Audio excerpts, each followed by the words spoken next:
नमस्कार दोस्तों, मैं doctor Dharmendra Kumar Tripathi, assistant professor भूगोल विषय, किसान पीजी कॉलेज बहराइच, अपने यूट्यूब चैनल में आप सभी का बहुत बहुत स्वागत करता हूं। दोस्तों, आज हमारा जो विषय है वह है सूखा।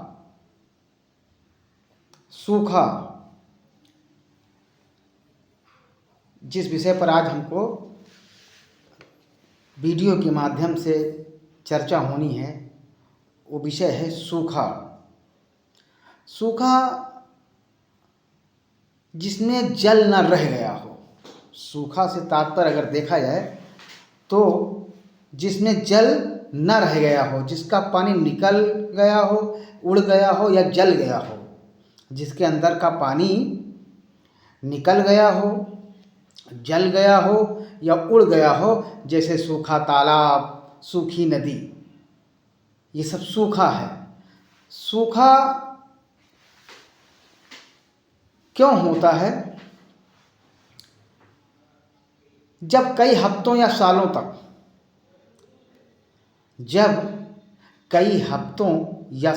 तक बारिश सामान्य से कम होती है।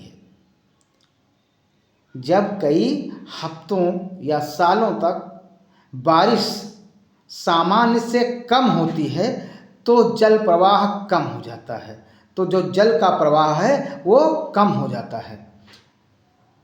झीलों, जलाशयों में पानी का स्तर गिर जाता है और कुओं में पानी की गहराई बढ़ जाती है। अगर मौसम शुष्क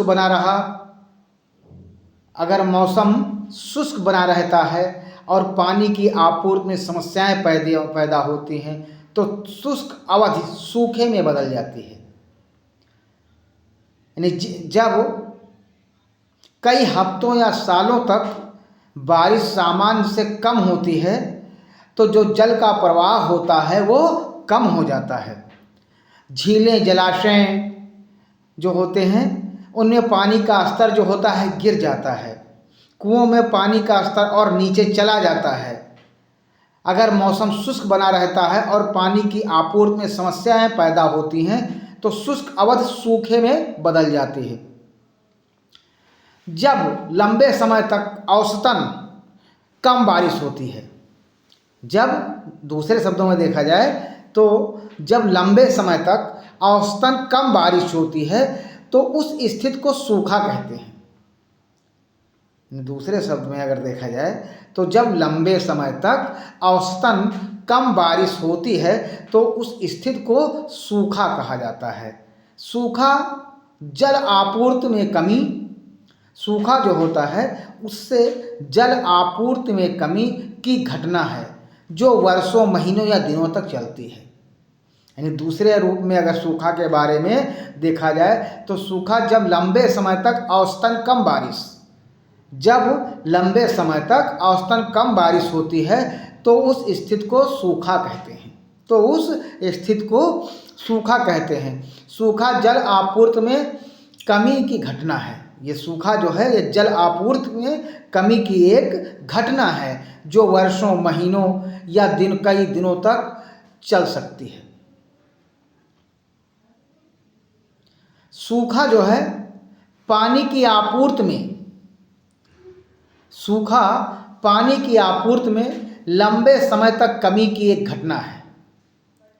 सूखा पानी की आपूर्ति में लंबे समय तक कमी की एक घटना है, चाहे वायुमंडलीय औसत से नीचे वर्षा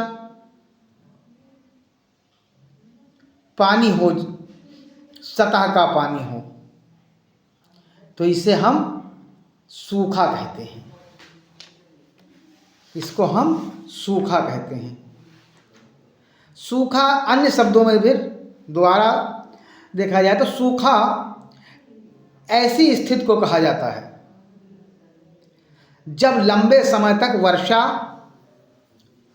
अत्यधिक वाष्पीकरण और जलाशयों तथा भूमिगत जल में अत्यधिक प्रयोग से भूतल पर जल की कमी हो जाए। सामान्यतः अनिश्चित व कम वर्षा के क्षेत्रों में वर्षा की विचलनशीलता अधिक होती है। सामान्यतः देखा जाए तो अनिश्चित व कम वर्षा के क्षेत्रों में वर्षा की अनिश्चित विचलनशीलता जो होती है वो अधिक होती है और यही क्षेत्र सूखा या सूखाग्रस्त क्षेत्र के अंतर्गत आते हैं। इस भूभाग को सूखा या सूखा के क्षेत्र के अंतर्गत ये भूभाग को सम्मिलित किया जाता है। सूखे की दशा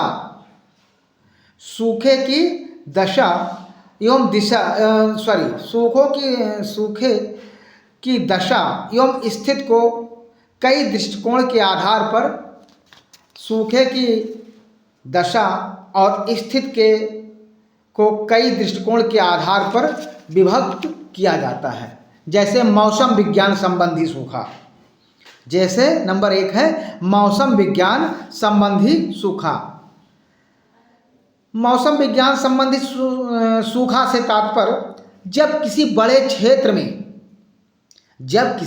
बड़े क्षेत्र या बड़े भूभाग में अपेक्षा से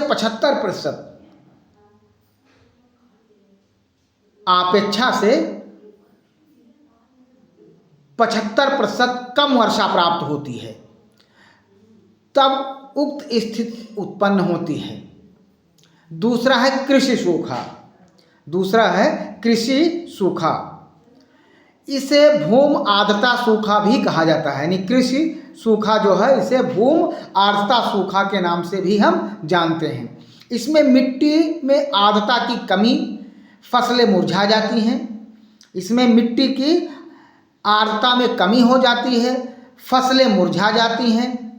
जिन क्षेत्रों में 30% से अधिक, जिस भूभाग में या जिस क्षेत्र में 30% से अधिक कुल बोए गए क्षेत्र में सिंचाई होती है, यानी कुल बोए गए भूमि में सिंचाई होती है, उन्हें सूखा प्रभावित क्षेत्र नहीं माना जाता है। जिसमें 30% से अधिक कुल बोए गए क्षेत्र में सिंचाई होती है, उन्हें सूखा प्रभावित क्षेत्र नहीं माना जाता है। तीसरा क्या है, यानी पहला मौसम विज्ञान संबंधी सूखा हो गया, दूसरा आपका कृषि सूखा हो गया और तीसरा है जल विज्ञान संबंधी सूखा।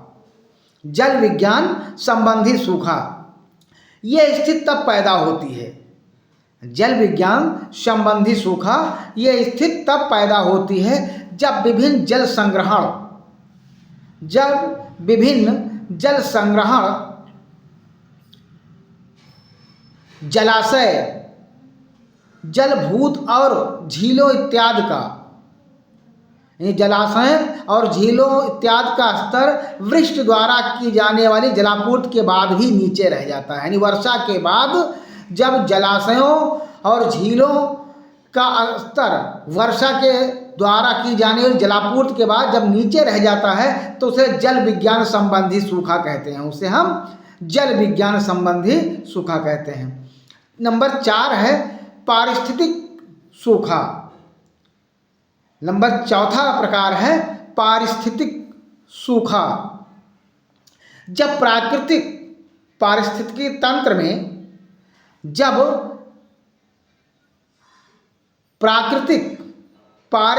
तंत्र में जल की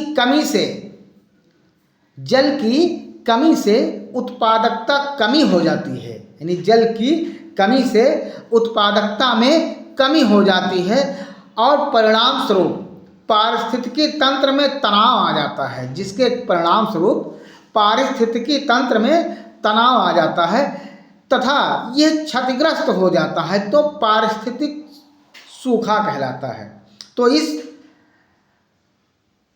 दशा को हम पारिस्थितिक सूखा कहते हैं। मरुस्थलीकरण पर चौथा राष्ट्रीय रिपोर्ट 2011 के अनुसार भारत का लगभग 69% क्षेत्र अर्थात 228 मिलियन हेक्टेयर शुष्क या अर्धशुष्क है। देश के कुल भौगोलिक क्षेत्रफल का अर्थात 32,87,263 वर्ग किलोमीटर क्षेत्र का 24.8% अर्थात 81.45 मिलियन हेक्टेयर क्षेत्र मरुस्थलीकरण की प्रक्रिया से इस समय गुजर रहा है। 2011 की रिपोर्ट है ये। सिंचाई आयोग ने वर्षा की मात्रा व उसकी विचलनशीलता के आधार पर सूखा प्रभावित क्षेत्रों को देखा जाए तो दो समूहों में विभक्त किया है, दो वर्गों में विभाजित किया है। पहला है सूखा क्षेत्र, नंबर 1 है सूखा क्षेत्र। सूखा क्षेत्र ये वैसे क्षेत्र हैं जहां वर्षा 50 सेंटीमीटर से कम होती है। सूखा क्षेत्र से तात्पर्य ये वैसे क्षेत्र हैं जहां पर वर्षा जो है 50 सेंटीमीटर से कम होती है एवं वर्षा की विचलनशीलता 25% से अधिक होती है। यानी सूखा क्षेत्र से तात्पर्य ऐसे क्षेत्र या ऐसे पेटी से है जहां पर वर्षा जो है 50 सेंटीमीटर से कम होती है और वर्षा की विचलनशीलता 25% से अधिक होती है। इन क्षेत्रों के अंतर्गत पश्चिमी राजस्थान, यानी इस क्षेत्रों के अंतर्गत देखा जाए तो पश्चिमी राजस्थान, सौराष्ट्र व कच्छ आते हैं, जहां मरुस्थलीकरण रोकने, पारिस्थितिकी संतुलन बनाए रखने, जल व मृदा का प्रबंध आदि के लिए मरुभूमि विकास कार्यक्रम चलाए जा रहे हैं। यानी पश्चिमी राजस्थान में, सौराष्ट्र व कच्छ में जहां पर मरुभूमि विकास कार्यक्रम चलाए जा रहे हैं वहां जो है। दूसरा है नंबर 2 जो है सूखाग्रस्त क्षेत्र। सूखाग्रस्त क्षेत्र ये वैसे क्षेत्र हैं, सूखाग्रस्त क्षेत्र, पहला आया सूखा क्षेत्र और दूसरा पॉइंट है आपका सूखाग्रस्त क्षेत्र। ये वैसे क्षेत्र हैं जहां सामान्य वर्षा 75 सेंटीमीटर से कम, यानी जहां पर सामान्य वर्षा की मात्रा 75 सेंटीमीटर से कम होती है और वर्षा की विचलनशीलता सामान्यतः 25% है। और वर्षा की विचलनशीलता सामान्यतः 25% है। इसके अंतर्गत देखा जाए तो गुजरात, राजस्थान, पंजाब, हरियाणा, पश्चिमी उत्तर प्रदेश, पश्चिमी मध्य प्रदेश, मध्य महाराष्ट्र, आंतरिक कर्नाटक, दक्षिणी तेलंगाना, तमिलनाडु के कुछ भाग, बिहार में चंपारण, पूर्वी उत्तर प्रदेश के मिर्जापुर, झारखंड में पलामू, पश्चिम बंगाल में पुरुलिया व उड़ीसा में कालाहांडी जिले आते हैं। ये क्षेत्र द्वितीय हरित क्रांति के संभावित क्षेत्र हैं।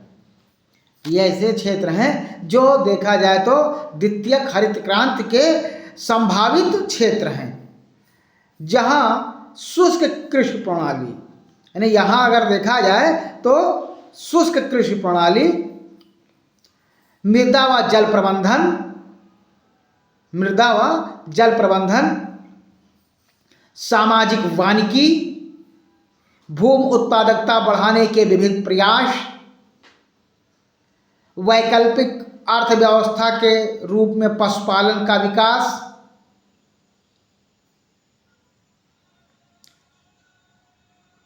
आदि कार्यक्रम सूखाग्रस्त कार्यक्रम के तहत चलाए जा रहे हैं। यानी आज अगर देखा जाए तो ये कार्यक्रम सूखाग्रस्त, वो कार्यक्रम क्या थे? जल प्रबंधन, सामाजिक वानिकी, भूमि उत्पादकता बढ़ाने के विभिन्न प्रयास, वैकल्पिक अर्थव्यवस्था के रूप में पशुपालन का विकास, ये जो है सूखाग्रस्त कार्यक्रम के तहत चलाए जा रहे हैं। सूखाग्रस्त क्षेत्र के अंतर्गत देश में अगर देखा जाए तो सूखाग्रस्त क्षेत्र के अंतर्गत देश में 8.8 करोड़ हेक्टेयर भूमि है। देश में नेट कृषित भूमि 14.1 करोड़ हेक्टेयर है। इस प्रकार संपूर्ण कृषित भूमि के 60% क्षेत्र में फैले सूखाग्रस्त क्षेत्र से देश के कुल खाद्यान्न का मात्र 35% उत्पादन होता है।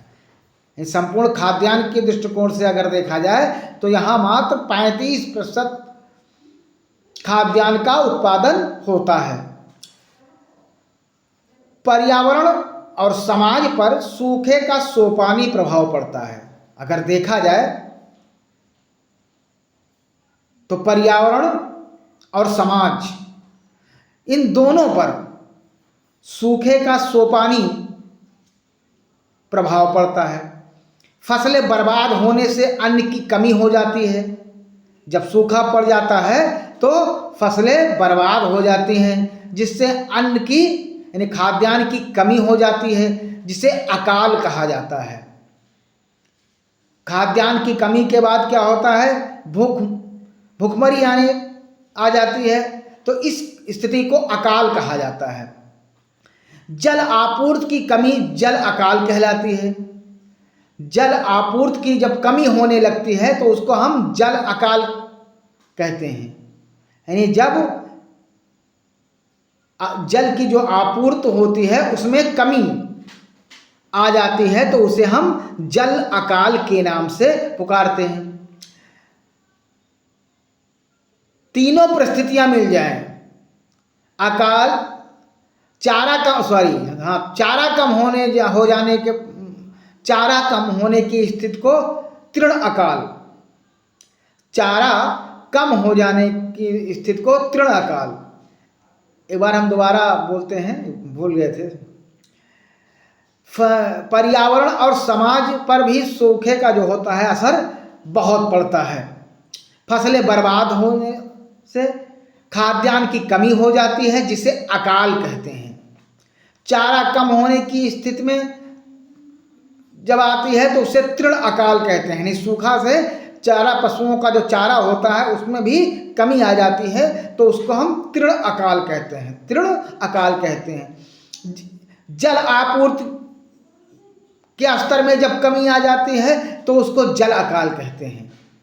और जब ये तीनों परिस्थितियां मिल जाएं, यानी अकाल, तृण अकाल और जल अकाल, ये तीनों परिस्थितियां जब मिल जाती हैं तो इसे हम त्रिअकाल कहलाती हैं। तो इस परिस्थिति को हम त्रिअकाल के नाम से जानते हैं। यानी जब अन्न की कमी हो जाए तो उसे अकाल, जब चारा की कमी हो जाए तो तृण अकाल, और जब जल की कमी हो जाए तो उसे जल अकाल, और जब ये तीनों परिस्थितियां मिल जाती हैं तो इसे हम लोग त्रिअकाल कहलाते हैं। इस परिस्थिति को हम लोग त्रिअकाल के नाम से पुकारते हैं। जो सबसे अधिक विध्वंसक होता है, यानी त्रिअकाल जब होता है तो बहुत विध्वंसक हो जाता है। ये सूखा प्रभावित क्षेत्रों में बड़े पैमाने पर, जो सूखा प्रभावित क्षेत्र होते हैं वहां पर बड़े पैमाने पर मवेशियों और अन्य पशुओं की मौत, मानव प्रवास तथा पशु पलायन एक सामान्य परिवेश है।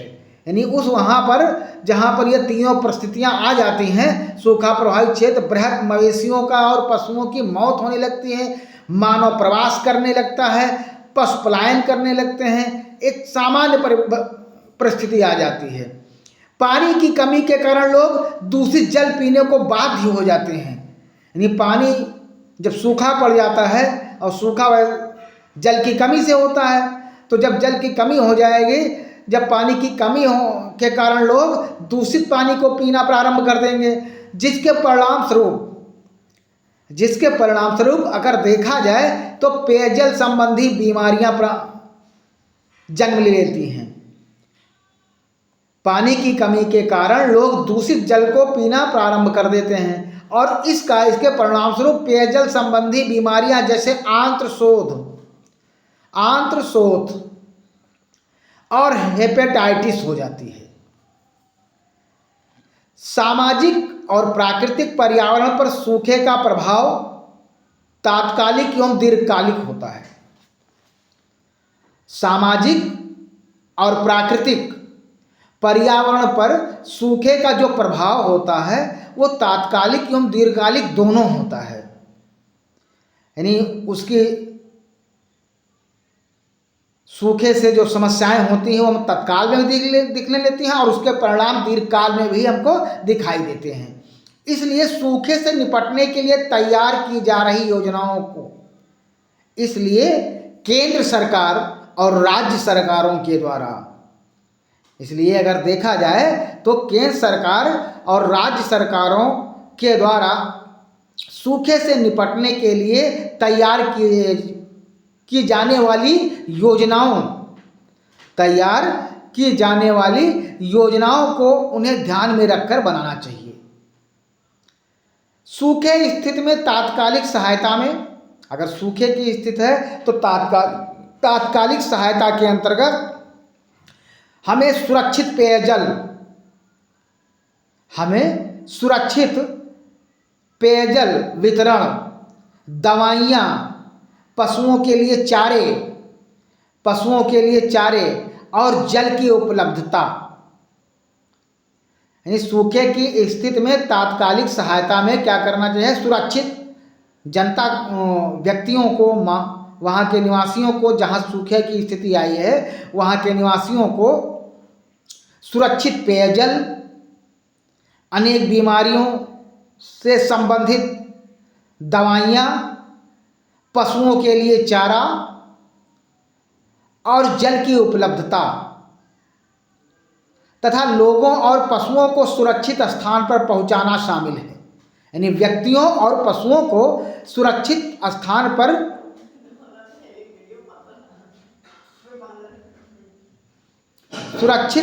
पर पहुंचाना शामिल है।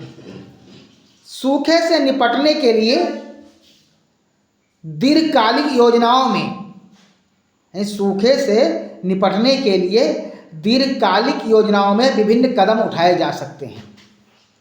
जो सूखा होता है तो उसके तात्कालिक प्रभाव में बताया गया, अब हम दीर्घकालिक प्रभाव योजनाओं में विभिन्न कदम उठाए जा सकते हैं।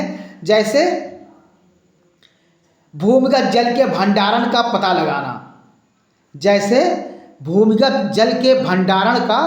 पता लगाना, जल अधिक क्षेत्रों से, यानी जिन क्षेत्रों में जल की अधिकता है या उपलब्धता है पर्याप्त मात्रा में, तो जल अधिक क्षेत्रों से अल्प जल के क्षेत्रों में जहाँ पर पानी की कमी है उन क्षेत्रों में पानी पहुँचाया जाए। यानी जिन क्षेत्रों में, जिन भूभाग में पानी पर्याप्त मात्रा में उपलब्ध है, सूखे की स्थिति नहीं है, उस भूभाग से सूखा ग्रसित क्षेत्र या भूभाग में हमें पर्याप्त मात्रा में पानी पहुंचाना चाहिए। नदियों को जोड़ना, अनेक नदियां हैं उनको जोड़ना चाहिए। बांध व जलाशयों का निर्माण करना चाहिए। नदियों पर अनेक प्रकार के बांध और जलाशयों का निर्माण करना चाहिए। नदियों को जोड़ने के लिए